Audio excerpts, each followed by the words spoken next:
आज आपल्या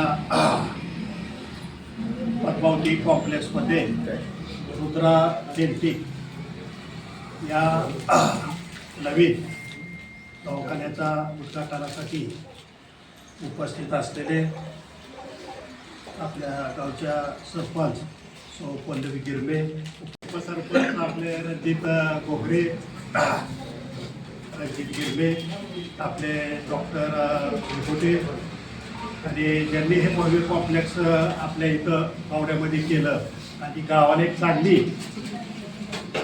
काय म्हणते त्याला वैभवात भर पडली आणि एक चांगली उपरिषा या रोलला दिली. ते आपले उद्योजक नवनाथ पवार, किशोर घोगरे असतील, विठ्ठल घोगरे आणि साळुंखे असतील, सर्वच इथले उपस्थित आणि ज्यांनी हा दवाखाना टाकला ते डॉक्टर पालवे, त्यांचे आईवडील, सर्व त्यांचं कुटुंब. एक छोटासा कार्यक्रमच आपण या उद्घाटनाच्या निमित्ताने आपण घेतला. मी माझ्या पाटील परिवारच्या वतीने आणि साहेबांच्या वतीने आपल्याला हार्दिक शुभेच्छा देतो. आज बावड्यामध्ये डेंटिकची फार गरज होती. सर्व प्रकारचे दवाखाने झाले. आता डॉक्टर विभूतींनी स्वतः क्रिटिकल केलं आहे. आज प्राथमिक सगळ्या गोष्टी एक आरोग्यासाठी उपचारासाठी ज्या लागतात त्या बावड्या गावामध्ये आपल्या गाव मोठं आहे, वाड्या आसपासही गाव मोठं आहे. ते त्यासाठी लागणाऱ्या सगळ्या सुविधा आज आपल्या इथं आहेत आणि त्यामध्ये फक्त एकच सुविधा होती. पुढे प्रत्येक आरोग्यामध्ये वेगवेगळे प्रकार आपल्या अडचणीचे असतात, त्याच्यामध्ये डेंटिकची होती. हे आपण डॉक्टर पालवे यांनी आपण चालू केली. आपण तरुण आहात आणि आपण मगाशी सांगितल्याप्रमाणे आपल्यालाही आपलं एक क्लिनिक चालू आहे.